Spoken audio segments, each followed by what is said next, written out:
This is obviously a very important day for this term of council to go through and give the end of term report. So I've got fellow councillors here, Jess Goff, Damien Mann, Matt Wright, Shibu Chowdhury and Deputy Mayor Richard Ivey, and Lewis Burns will be here in a moment. So normally I'd ask Lewis to do the welcome to country. He'll be here after we start. So I'd like to acknowledge that we're meeting on Wiradjuri Nation and pay my respect to elders past, present and emerging. So again, Lewis will be here shortly and he'll be part of our presentation as well. Our CEO Murray Wood here as well, thank you for coming along. And thank you to the various staff and community members that are here as well. This again is a significant day in terms of this term of council. And I want to start off first of all talking about why we're actually here in terms of what the reason, the regulatory reason if you like. If you look at the Local Government Act section 428, I know many of you do read the Local Government Act on a regular basis, so you're probably familiar with that section. It talks about the fact that at the end of a term you need to deliver a report on the achievements of council over the previous 4 years. Now obviously that's written for normal circumstances. As we know, this was a shortened term, so we're not going to report on the previous 4 years. The intent of that part of the Local Government Act is for the term of council. And I want to apologise before I start going through it, because that means we've got to go back to the 1st of July 2021 and report on that. And that was before this group of councillors was elected. So I'm going to start at a low point, if you like, which is disappointing because this is a positive day and a positive event. But I think to give it context, we really need to start at the beginning and go forward from there, because there was some tumultuous behaviour, if you like, around council at that particular time. So I'll start from there and then we'll go forward and look at the achievements of this council. So I'll go back to the very beginning, if you like. We had a twice delayed election. It was due in September 2020, then it was due again in September 21. So again, it was delayed from September 2021 to December 2021. Again, all of that COVID. Now COVID was causing a lot of havoc in everyone's lives at the time, but just from an election perspective, that caused some delays. And even the election at the time, maybe many people in the public loved it, but there was no handing out the election. So it was a very different election because of COVID. So we started from that particular base.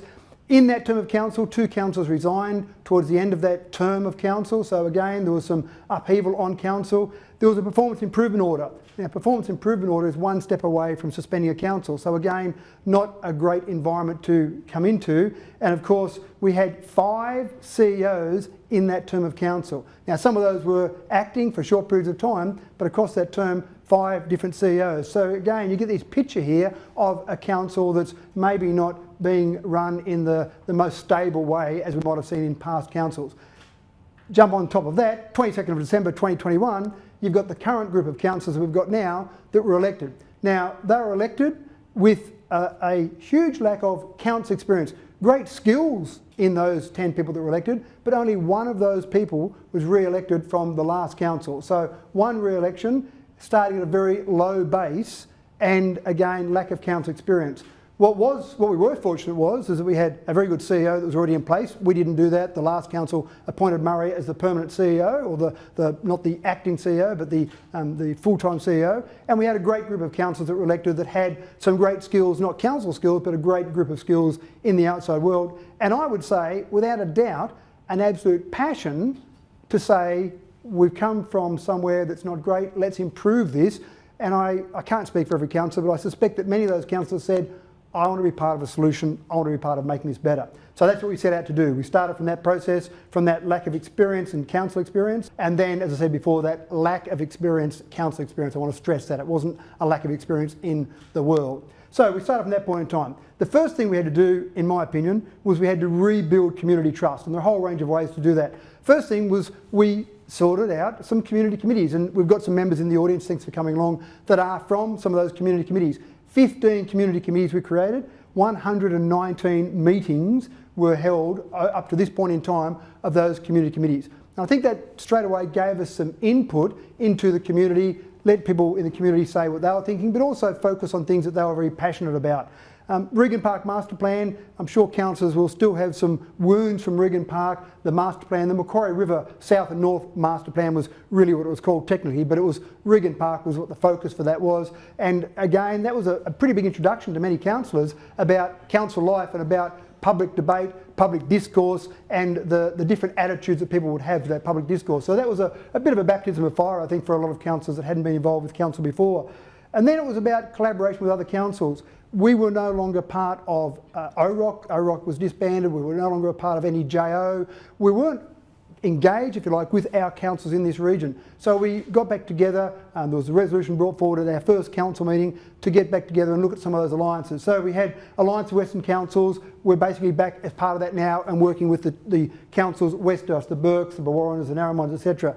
Regional Capitals Australia, we dropped out of that. Our membership had finished on that, so we rejoined Regional Capitals Australia, saying that we're an important part of that organisation.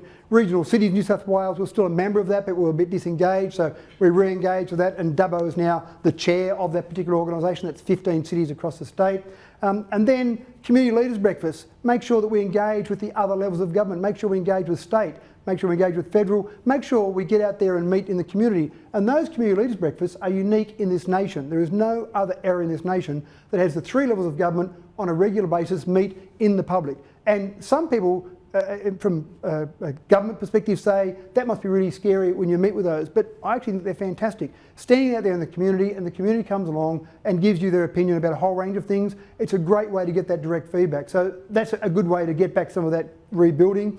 Fluoride in the Dubbo water, again, that wasn't communicated to the community. So this was all about rebuilding, make sure we're getting back to getting the trust in the community again. So we found out about a lack of fluoride, we announced that to the community, announced a solution which is still ongoing at the moment, but again it's about making sure we've got open and true communications with the community.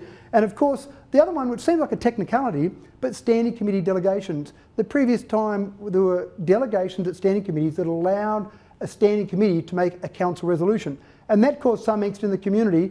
Not that everyone in the community knew about it, but it was only when you tried to do something about something and then found out that you didn't have the ability to wait for a council meeting, a delegation went through at a committee meeting, so that actually caused some problems in the community. We changed that and made sure that only council meetings could have the delegation to make council resolutions, apart from tenders, which is something that councillors can't be approached by the tenderers anyway, so that was a technicality. So the whole point of that is to start to rebuild that community trust and see if we can get back to the stage where you want the community trusting your council and trusting the decisions you make.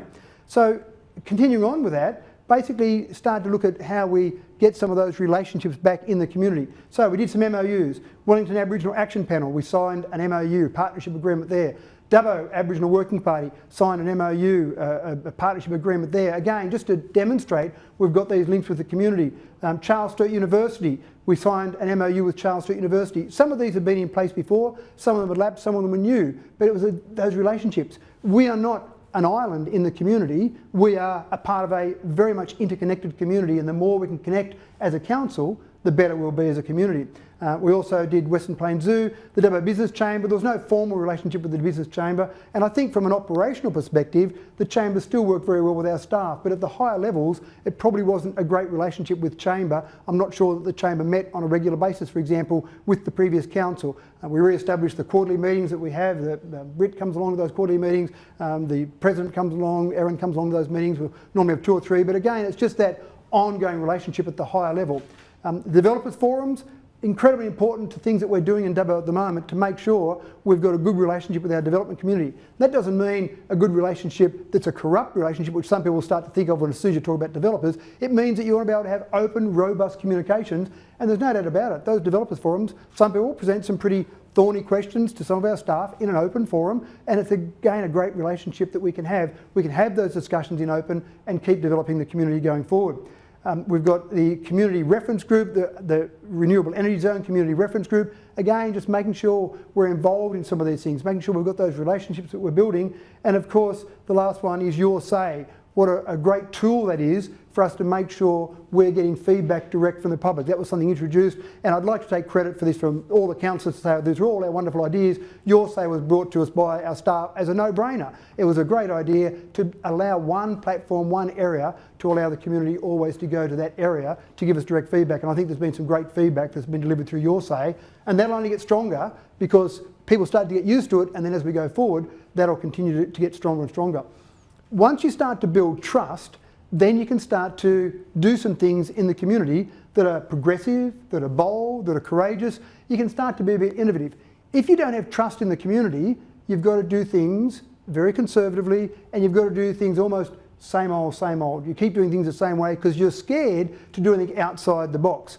once we started to establish that trust, I think this council showed that we could be innovative, we could actually make some changes in a positive way.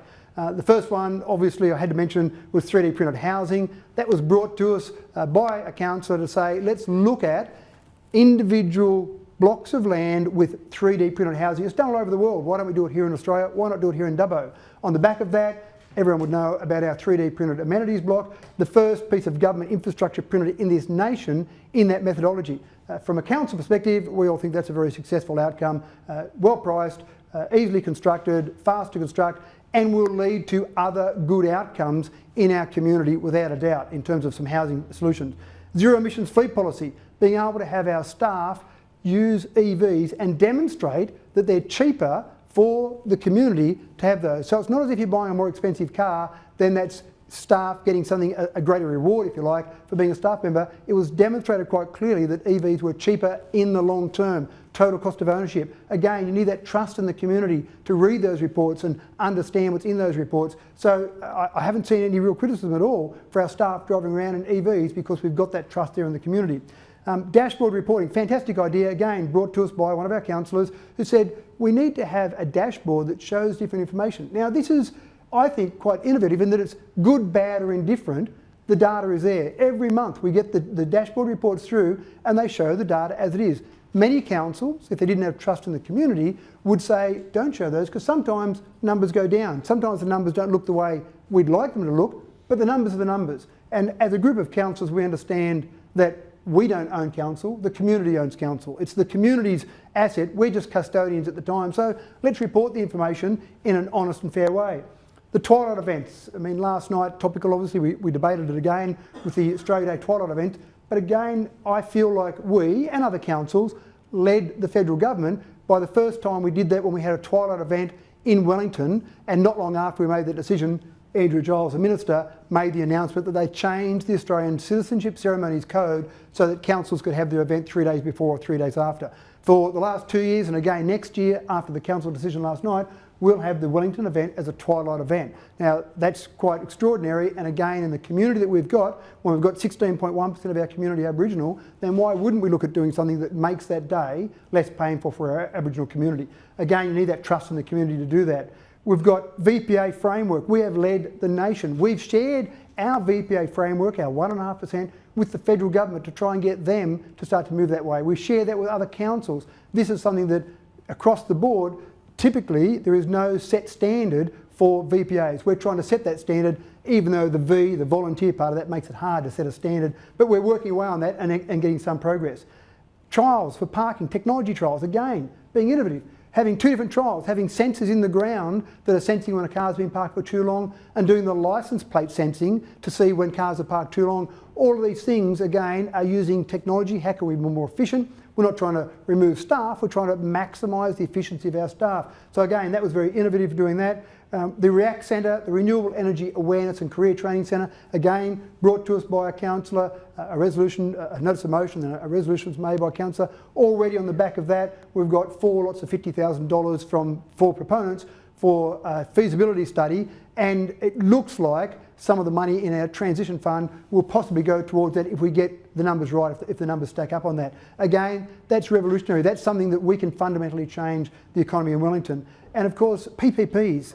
I've been involved with council before, and if you said PPP to any councillor, to any mayor, to any GM, they just stop listening and walk away, because PPPs are traditionally difficult and sometimes they can be a bit clumsy in the way they're done.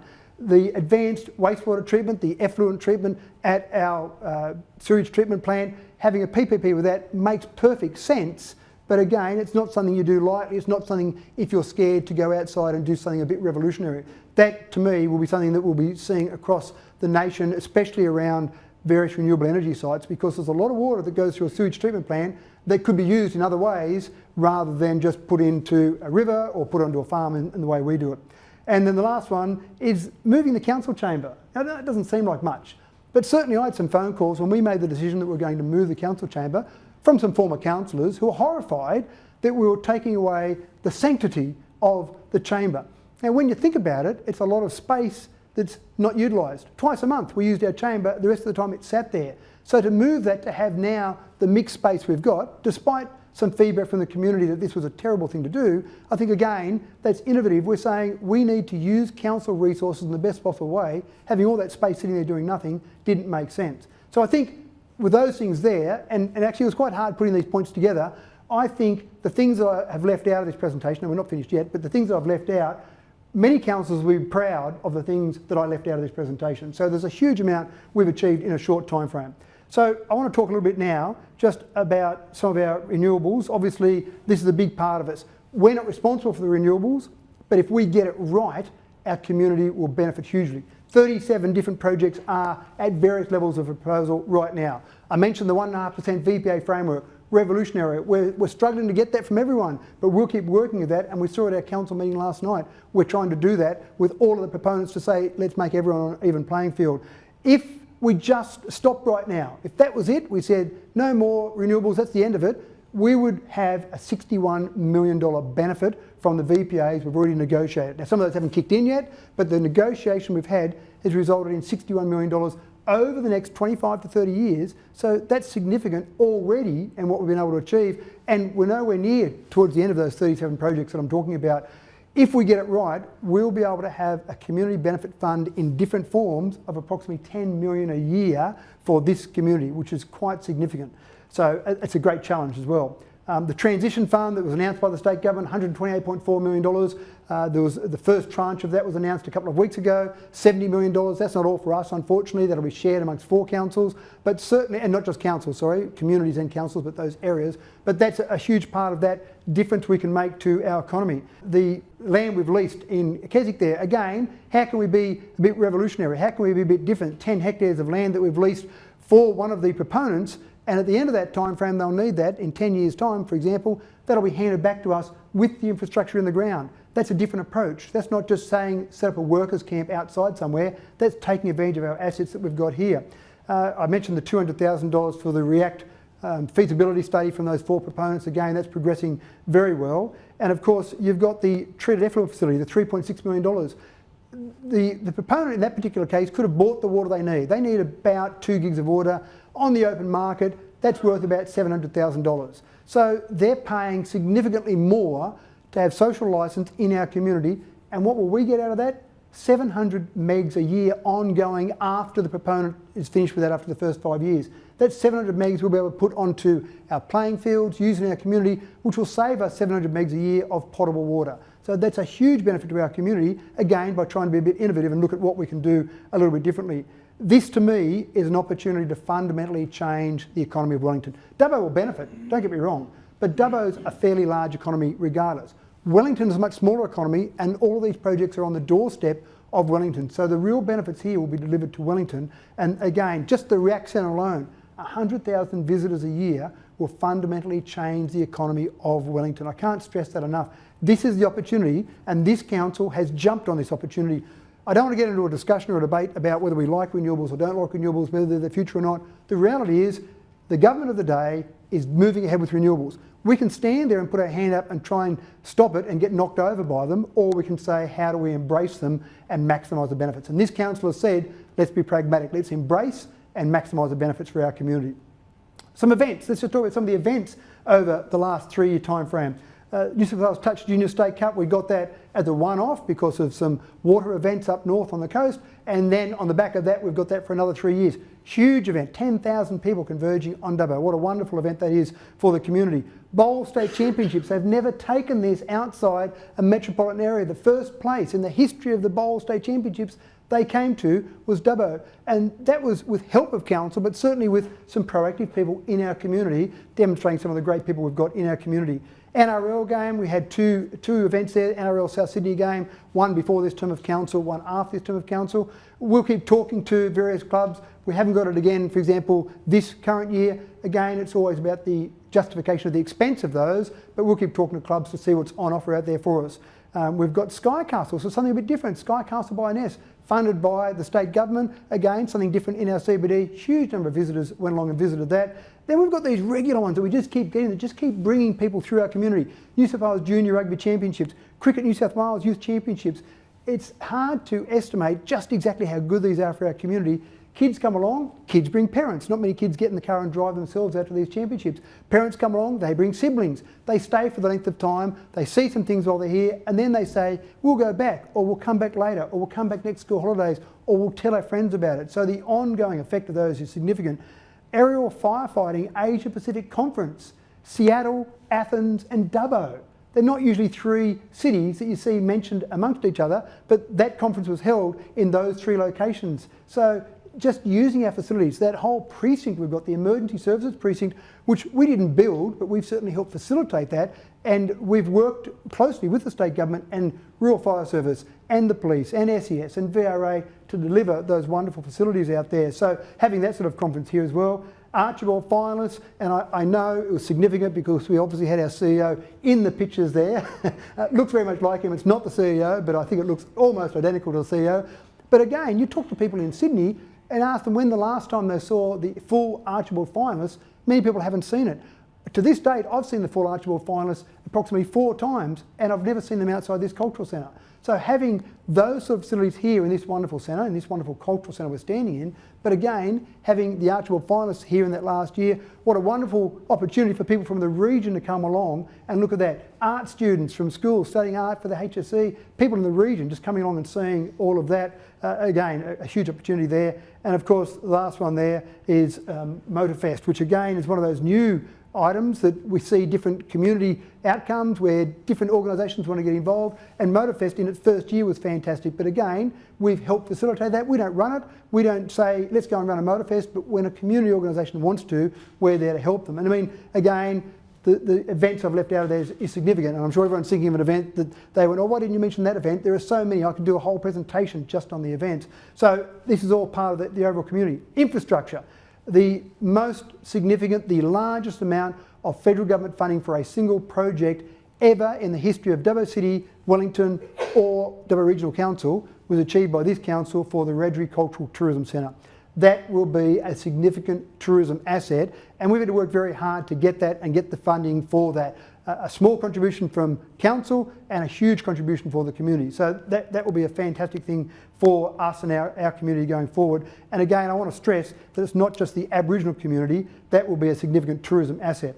The Legacy Shared Pathway, the poorly named Legacy Shared Pathway, we're going through a process to rename that at the moment, but at the moment it's still the Legacy Shared Pathway. Just showing how significant Track O'Reilly is, but also that whole events precinct that will be built on Ollie Robbins Oval. Again, a great opportunity for more events to be able to come to Dubbo.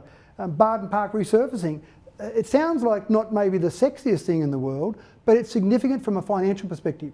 When we built Barden Park and opened it in November 2014, we were told in the planning process to make sure that about every 10 years you put the money aside to renew the surface of that track. If you want to maintain your accreditation for an international standard track, then you need to make sure that you put that money aside. We were fortunate enough to get the money from the state government to cover the vast majority of that, but again, that resurfacing, keeping our assets up to date.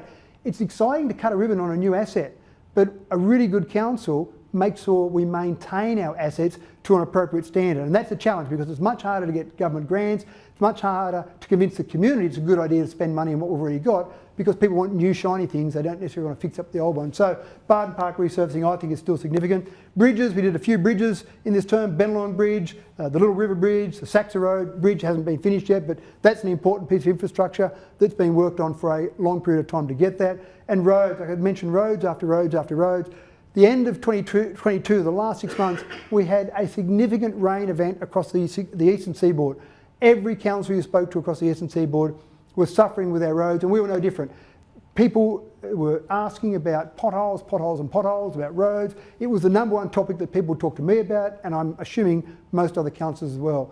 We worked hard to get through that. Additional money came from the state government, and we worked hard to make sure we could deliver on that. And so we did a lot of work on potholes, but also significant work on places like Boundary Road, or opening up Boundary Road to open up Sheraton Road, going along Tamworth Street, for example, looking at Wheelers Lane. So lots of road work's done. And when you drive around the roads now, I think the roads are in pretty good condition. And I'm not sure how other councils are, but I don't get many phone calls about potholes now. It doesn't seem to be the #1 thing that people are focused on, which is fantastic. It means we've delivered on what we had to deliver on, and we couldn't deliver at the end of 2022 because it was simply too wet. And the animal shelter, a much needed facility. Again, we had an animal shelter there, but it was simply inadequate for our needs. So significant amounts of infrastructure. Drought resilience. We haven't had a drought in this term of council, so that's made it a bit easier from one aspect. We had lots of water, not so much a drought, but the best time to plan for drought is when you've got no drought. Because planning for a drought, when you've got the stress of a drought or you haven't got the facilities or the ability to plan for that, is very difficult. So we've taken lots of logical steps to plan for the next drought, which we're pretty sure we'll have another one. The Northern Borefield Network, bores and pipeline to bring that water to our water treatment plant, obviously significant there. The Wellington Bore Network, I remember going down, I was quite fascinated actually about the way they bore underneath the river. So witnessing some of that boring going underneath the highway, taking underneath the river, all quite significant again, making sure that Wellington's got enough water for there. The water treatment plant, the John Gilbert water treatment plant optimisation study, again, rather than just we upgraded that back in 2006, we'll upgrade it again 30 years later. Hold on, are we doing it in the best possible way? How can we make sure we optimise what we're doing? Should we, for example, be treating all of our water for the entire LGA in one location, or having separate water treatment plants? Is that the best way to go? How do we optimise what we've got in terms of our assets and our facilities there? The My DRC Water app has actually been incredibly popular. People are getting their alerts through about using too much water. Oh no, I've left the sprinkler on. Great, I'm glad I got that alert. I might have left it on for a week otherwise. So just using technology, taking advantage of that technology that we've got there. And we're very active in the water market at the moment, seeing properties that might come up for sale, seeing bore licences. We don't always get them, but just being active to make sure we've got enough licences there so that, again, the next drought that comes along, we've got the ability to cater for that. I've mentioned already the advanced wastewater treatment, I've mentioned that a few times, so it is a significant facility when we have 4 gigs of water that goes out our sewage treatment plant that we don't do anything with in our community, so being able to take advantage of that I think is important. Then you start to look at housing. Now we don't build housing, typically, I don't think we have built many houses that I can remember, and it's not really our job to build housing, but we can absolutely get things wrong or get things right in housing. The first thing we want to look at it was our demand. 6,000 construction workers over the next 7 years. Now that's not just construction workers with tools in their hand, that's people sitting in an office. There's an office being opened by one of the renewable proponents in Wellington that's got 10 employees there. They're not 10 employees out in the field, they're 10 employees in the office. So we've got all of these needs for these workers. Where are they going to live? Well, it's probably part of council's job to try and work out where they can live. First thing we managed to do was get the $9.23 million for the Accelerated Infrastructure Fund to try and accelerate the Northwest Precinct, so to build some of that infrastructure. Rather than have council pay for that, let the state government pay for that, which is what they've done to help us accelerate that infrastructure. We've also got $1.26 million from the federal government for 2 strategies, a housing strategy in general, but also the Northwest Precinct. So we're working on these strategies, we're working on ways that we can start to set the community up. The Northwest Precinct, the accelerated planning for that, that is a very exciting part of Dubbo. When you look at that whole area, it's so close to the CBD, and so many people will look back in 15 years' time and be amazed at how many people are living there. A bit like now when you look at South Lakes and just see all these houses popping up everywhere. That Northwest Precinct, we like that, but we've accelerated that planning around that area. The intersection on the new Dubbo Bridge, again, this council has been prepared to make decisions that are the right decisions, that are sometimes bold or brave or courageous. And that intersection, we're going ahead with that intersection because it makes sense to do it now rather than come back after that bridge is finished and try and tap into that bridge. It'll be more expensive then, but it would be easy to do that because it delays that expenditure. You always want to delay expenditure if you can, but if it's going to be more expensive, then you don't want to do that. And then Keswick. So one of the things that we tried with Keswick this year was when we released some blocks. We've never gone out with a group of blocks before via auction. We've normally just sold blocks of land as council, but we tried something different. Now it didn't work. It wasn't a great success, but that's okay. The cost to this council to try that was negligible. So this council was prepared to try something a bit different to see if that could accelerate some sales. I actually think we missed the mark by probably 3 months because the interest rates just started going up just when we had that auction there. 3 months earlier, I think they probably would have all sold at auction. But again, we've tried something different to accelerate that housing to see how that's been.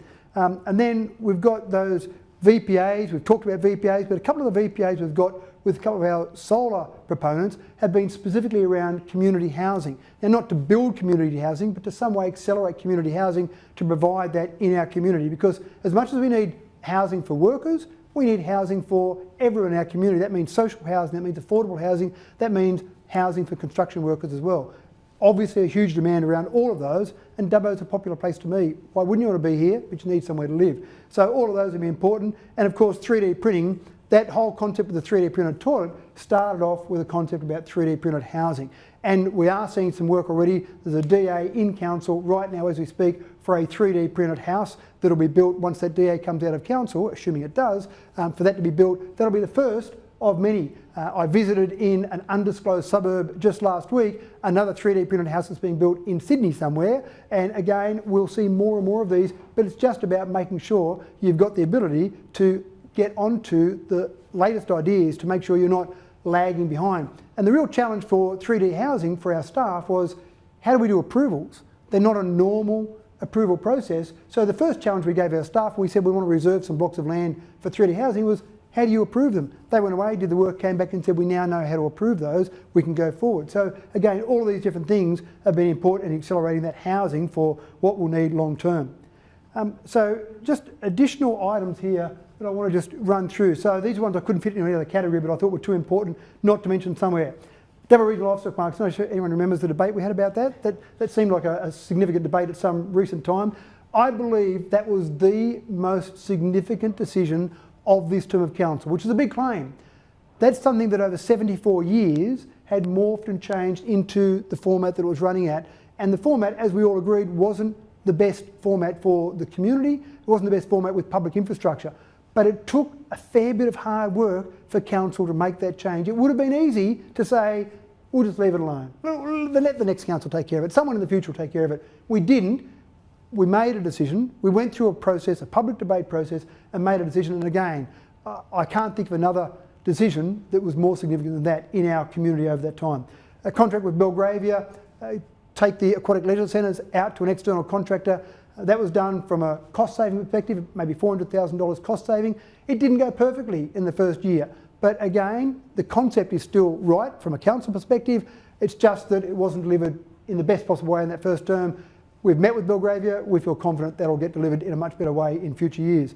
Our green energy, we've gone 100% of our small sites have gone to green energy now, and our large sites, we've gone to 50% by 2025 through to 100% by 2030. So again, we're making moves in that space. I think again is significant there.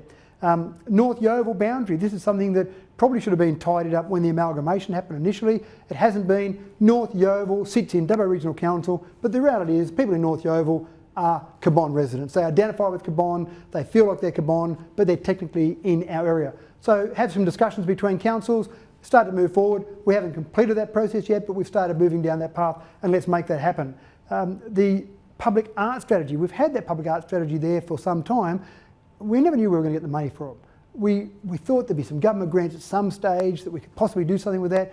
But again, the opportunity came along with one of our proponents to get some money for our public art strategy. So now we've got a $950,000 public art strategy funded. So that is significant in our community.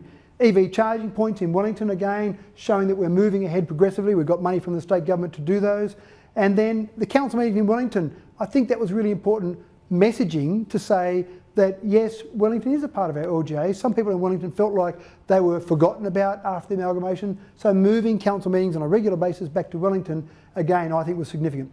I'm just going to run through the numbers because what I'm going to do is I'm going to ask each councillor to come forward and give it a couple of minutes overview of the term to try and wrap up their views or the most significant part of their time. But I'm just going to run through some of the numbers to give you an idea of where we're at. Visitors to the Western Plains Cultural Centre, our number one tourist attraction, the Western Plains Cultural Centre, fantastic. And these numbers are over the term of this council, so over 3 years effectively. So visitors to the Cultural Centre, the DRTCC, number 2 tourist attraction, almost. About 30% of people that go to the DRTCC come from outside 2830. So in its own right, it's almost become a tourist attraction. People visiting, going to the theatre, doing some shopping, staying overnight. The jail, 107,000 people have gone to the old Dubbo jail. What a wonderful asset we have there. I think in terms of a significant heritage and historical asset, I think a very significant one in our community. And then the Wellington Caves. Again, we don't see councils run caves across the state, across the nation. We've got a cave network which is something that's a great asset for Wellington from a tourism aspect. Our job is to make sure we maximise that asset to see how we can do the absolute best with that. Visitors to the Visitor Information Centre, 210,000. That number's dropping. We see that in our dashboard. Because we've got that dashboard each month, we see that dropping. Are there other ways that people access that information? Absolutely. Are there ways to access that online or use different tools? Yes, we've got to be aware of that, by seeing that dashboard each month, we see those changes in numbers and then start to work out how we can adapt for those. 329,000 to the aquatic leisure centres over the last 3 years. Again, a significant facility in our LGA. That's across the 3 centres, Dubbo, Geary and Wellington, and over the last 3 years. So again, it's important for us to get it right with whichever contractor we're using to do that. 464,000 passengers, that's actually dropped off. COVID, obviously, we were at the point before COVID, we were just over 200,000 a year. Over 3 years, obviously that's not 200,000 a year. But in the last financial year, we got to 195,000, so almost back up there where we used to be. The sale yards, Dubbo Regional Livestock Markets, you could say 3.3 million visitors to the sale yards. They probably don't have return visits though on a regular basis. But again, you can see how significant that asset is for Dubbo, why that debate about the ownership structure of that particular asset was so important, with 3.3 million head of cattle and sheep going through that facility. And then approved DAs, 2,165. In the latest league table that's just been introduced by the state government, we came out as the best of any council of significance. There are some councils that are faster than us when they process 5 DAs in a year, for example. But any council of significance, in terms of significant size, we were the best at processing DAs. We've got an efficient team, a well-oiled machine. We make sure things are done right, but also make sure they're done in a timely fashion. So significant there. What I'm going to ask now is I'm going to ask through our councillors, I'm going to start with our Deputy Mayor Richard Ivey and then go through our various councillors to stand up and give just a couple of minutes of again, their overview of council term. Can I just say that you overlooked one of the most important events, really, and I was a little bit tongue-in-cheek when I thought about it at first, but then I thought, no, it is actually important. Dubbo, I think last year, hosted the National Guinea Pig show. Now, you know, okay, that's pretty good, I suppose. But there was a lady who drove from Perth to Dubbo to exhibit her 18 guinea pigs. Now, if that doesn't show how important Dubbo is, then nothing else does. But anyway, look, thanks for that. I came onto council here. I was one of those new councillors that didn't know anything about local government, really. I'd had a fair bit of experience in business, but nothing about local government. And I come from Wellington, and I've always been of the view that what's good for Wellington is good for Dubbo, and what's good for Dubbo is good for Wellington. We've got synergies there that really, since amalgamation, I don't think were maximised. I think it hadn't been as successful as it should have been. Part of the problem was just natural resistance to change, which amalgamation was. The other thing was, of course, as the Mayor alluded to, I think the last term of the last council was perceived as being a little bit dysfunctional, and therefore maybe a lot of the benefits that should have flowed to Wellington weren't flowing. So that was the perception. I came onto council really with the aim to try to change that, to really try to unashamedly to maximise some of the benefits for Wellington, because I really did believe that a strong Wellington and a strong Wellington community really does benefit Dubbo and benefits the whole DRC. And I think, again, the development of the renewables that have come along in the last 3 years have really illustrated that and really proved that that's right. I think that whether or not you like renewables or not, the fact is they're hoisted upon us. The state government, the federal government have dictated that that's what's going to happen. Let's absolutely try to make sure that we, with that compulsion, do maximise the benefits that flow to our community. And that's, I think, again, the last term of council, I think we've been reasonably successful in doing that. The other thing, just from my point of view, I think Matthew, the Mayor, alluded to the committee structure. We have a Wellington Town Committee and a Villages Committee. And they have been really, I think, in my opinion, have been very successful in helping those communities outside the Dubbo City area really become part of the DRC. We really want a strong DRC, and I think those two committees have been quite successful in working towards that. The benefits that are going to flow from renewables, yeah, as again the Mayor put some figures up, I think they will fundamentally change our communities. Now, some of that won't be all good. Some of it, you know, we will move away from some of the good things in our communities.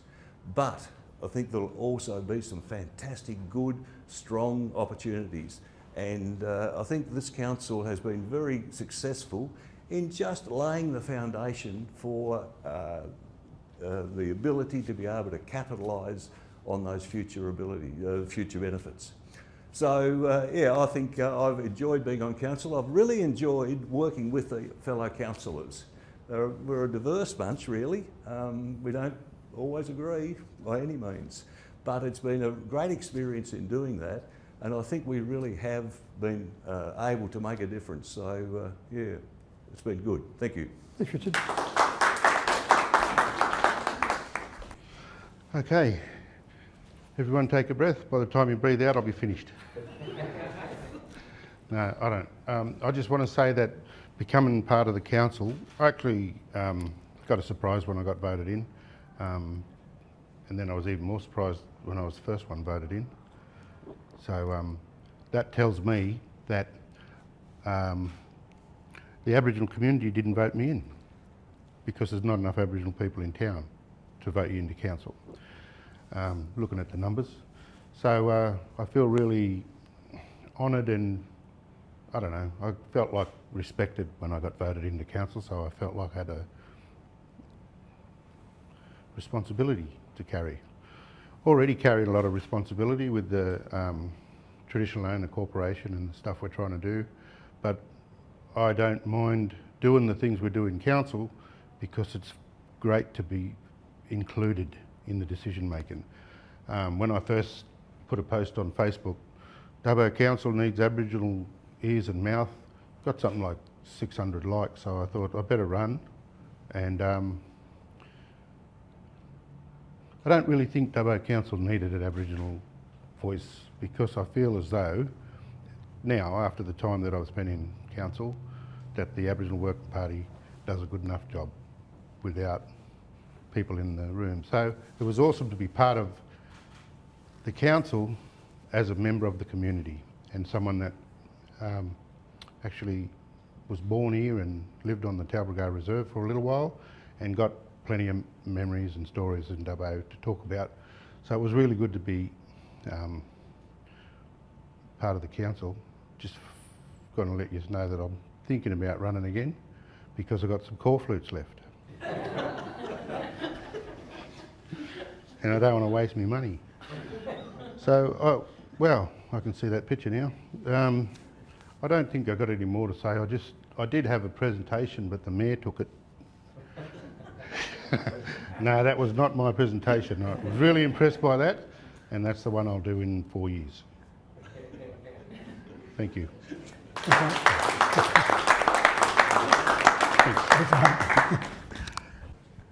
Thank you, Matthew. I'm really honoured to be standing here.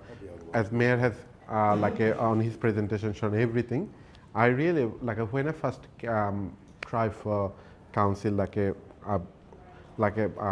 I've been, like many of the community members here, I've been part of the council, many of the committees before running the election. So, and then last council is seen those committees been dissolved, no longer those committees in the previous council. And then I thought this bit frustration within the community, we need to be connected with the community. We are representing the community. So if we're not connected with the community, it's not the good. As Mayor and the Deputy Mayor both has mentioned, the first thing I've been elected in this council, I look for which committees we can bring it in, how we can connect to the community, how we can the best way to listen to that community and represent to the community. So I really thanks my fellow councillors. I really enjoyed my time. Really, 9 of them have a different talented, bring it different ideas every time we in the healthy discussion, debate within the our meeting. So I really enjoyed my time. Also, I like to thank you all the staff, CEO, and all the staffs. Always, sometimes I've been called them after hour. They're happy to answer us because, like a community, like a lot of community members reach me at 10 p.m. They have different issues, but I never hesitate to reach to our staffs, and they always help us. I believe all the councillors will agree on that. And I think one other thing is as Councillor Bang has mentioned, I'm from multicultural communities. I'm born in overseas. I moved in Dubbo 2012, and I love this town. Actually, I have a few friends here. When I first moved in, we were in Sydney. We were looking for which side we can move in, because Sydney was really hard for us. And then my friend said, oh, Dubbo is a good city, moved into Dubbo. And then we moved into Dubbo, and then they all left within a year. And actually that gave me more opportunity to mingle with the other people, to local people. And now like a half of the town knows me. And I have a very good relation, a lot of friends, even a lot of local people, actually I have a very good connection with them. So they said, oh, don't be sad for your mom, you can call me mom.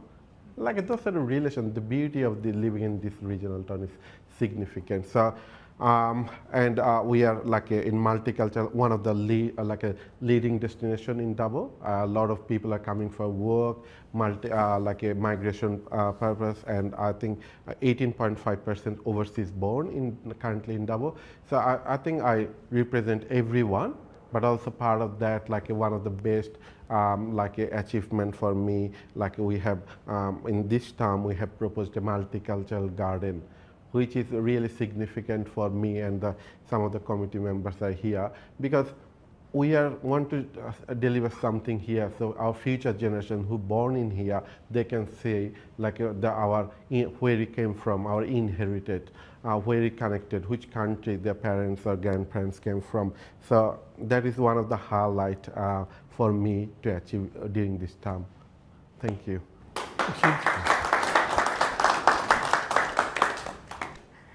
So I ran for council because I was obviously coerced into it, but I'm really glad I did, because I wanted to see Wellington have a stronger voice, and I actually think Richard and I have done that, and actually thanks to Richard, Wellington has got a lot more that it needed, and I guess I come with a softer emotional side. I guess out of all the councillors, I'm also probably the easiest to find, so I still want my comments box in the shop for council comments. The first 6 months for me personally was a bit more, I needed to prove why I was there. I had this puppet image over the top of me that I needed to fight off. And I do feel like over the last 2 years, I feel like my resilience has really, really grown. And I'm more than happy to say, no, I'm my own person and I can think for myself. And my highlights are the fenced dog park that's coming. I'm pretty excited about that. And the lights in Cameron Park, and even the little things like now that I drive into Wellington, the Wellington sign's illuminated. But for me, it's my own resilience that I have built up, and I'm proud to bring Audrey along to some things, and she can see that if you work hard, you can get whatever you want. And I just want to make sure that Wellington is a place where if she chooses to stay, she can have the same opportunities, whether she goes to Sydney or Dubbo, or if she wants to stay in Wellington. So that's my driving force to wanting to leave a place better. So I also want to say thank you to the rest of the councillors. I think it's been a really, really good group to work with, and really diverse, and having a broad spectrum of skills. I'm on the board for Algwa, so I meet up with other women and we complain about various aspects of being on council as women, but I have to say mine has to be one of the most supportive of me being there. I've heard some horror stories from other women, but I am very, very lucky to be on Dubbo Regional Council.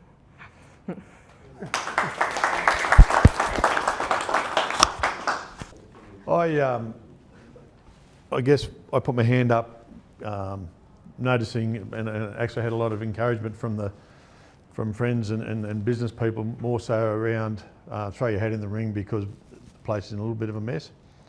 And I thought, okay, I'll do that. And I'm very thankful to those that put me into this privileged position to sit on the council for the last 3 years. What I found out really quickly was I didn't know much about council at all, and it was coming out of private enterprise. We could have a meeting this afternoon, we'd brainstorm something, we'd come up with an idea, a plan, a strategy, and we'd roll it out tomorrow morning. Council takes a little bit longer than that, I've noticed. But I now understand where all them loops have the hoops that you've got to jump through originated from, and I respect that process, but it's a very different beast to watch from where I came from. I really didn't understand the size of the business. I had no concept of the different moving parts in the business. It was a great, I've really enjoyed the experience, but I've also really enjoyed now seeing what's ahead of the council. There's a lot of challenges, but there's a lot of massive opportunities. And another thing I really appreciate, I think we've got a great team led by our CEO, but some of the other managers and some of the directors that we've really worked closely with. It's been a pleasure most of the time. We've got most things done that we need to get done. We're a long, long way from finish, and we've been a lot less than perfect all the way through too. You know, there's been things that we could have done better, and I think that's as important to acknowledge that as it is to acknowledge all your successes. So, significant to me is probably coming from my background is I think the business reviews that we did. We kicked over a lot of stones and we found a lot of spiders under some of those stones. We've had to really clean up a lot of things. The livestock market was probably the biggest ticket item, but there's other reviews along the way where we've come up with ways of doing it better. We're not saying it's bad, but it probably hasn't changed for a lot of years, and we need to. So in any business, you need to always have a look at what you're doing and is there better ways to do it. So yeah, that was pretty much it for me. I've really enjoyed working with the councillors and with yourself, Murray, and I wish you all success for the future. Thank you. And typically being last, it's hard to cover off on something a bit new because I'm probably going to cover over a bit of ground. It's funny, when we first come in to council, we were confronted with a decision to make, and then it was bookended by a bigger decision of the livestock market. So I'm sure that the councillors will understand that. I think it was one of the first meetings we rolled up to. There was a DA for a boarding house in North Dubbo, which at the time we thought, well, what are we going to do with that? That was one of the toughest decisions we're going to have to make, and we deferred that decision actually until the following month until we tried to get our heads around it. And as I say, bookended by one of the biggest decisions we've had to make with regards to the livestock markets, and obviously there's a lot that's happened in between that as well. So that gives you a bit of an idea of the scale of a livestock markets versus just on the other side probably a smaller scale boarding house in North Dubbo. There's such a huge range of things. It was daunting, without a doubt. I thought I'd roll in and have my head around most things after having a fair bit of experience on the Chamber of Commerce board. But as Damo said, I learned very quickly that it's a big, broad business with that many different moving parts that really had no idea. And the only way we were going to overcome that was through a lot of education and training. And that's been mentioned with Murray and his team, the amount of work and the time and the effort that they put into getting new councillors up to speed on where you need to be and get your head around all the regulation and the code of conduct and everything else that goes with all that. It was mind-boggling. So to new people who are thinking of joining and might be daunted by that and maybe running for council and be a bit daunted by the process and what you don't know, rest assured you've got so much support in amongst the council staff to be able to get you up to speed. So certainly take that on board and remove that as an issue if you think that's an issue to running for council. Decision-wise, look, there's been a lot of bold decisions and brave decisions. I mentioned the livestock one. That was a huge decision, probably a decision that we all had different ideas on how that needed to go. But again, supporting the one that was made by council was a really important part. And I think this council's done that relatively well. We haven't always agreed, but certainly when council's made a decision, councillors have agreed that that's the way we move forward as a board of councillors. So that's really great, and it's good to have that level of respect that the councillors have provided each other as well.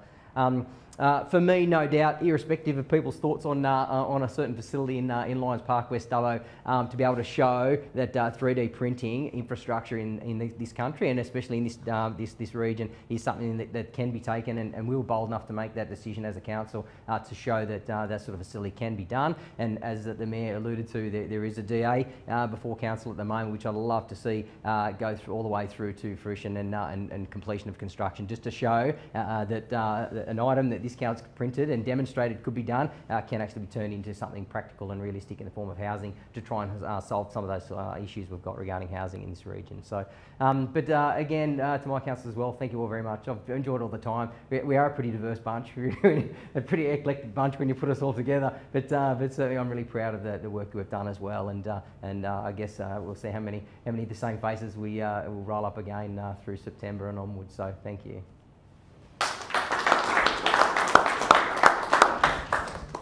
So thank you, and I wanted to get councillors up here for two reasons. One, obviously, it's nice for councillors to be able to have their say on what happened over this term of council, but also it does demonstrate to the community that you do have a range of different skills, range of different backgrounds. As Matt just said then, there's different people, different backgrounds. You see that, and that's what you want in a good democratically elected group of people. You want different backgrounds, different views, different ideas, so that you get ultimately the best community decision. And that's what it's all about. It's not a best decision that suits one individual council or one individual group. It's always about the decisions that are suiting the entire community. And that's a real challenge going forward. For me, formally as well, my thank you to all of my fellow councillors. I've actually really enjoyed it as well. Haven't enjoyed every moment of it. There's been frustrating times. There's been times when things have gone differently to the way that I personally would have wanted. But again, you've got to accept the umpire's decision and move on. But ultimately, when you look back over the time, it's been rewarding from a community perspective, and that's obviously what we're all there to do,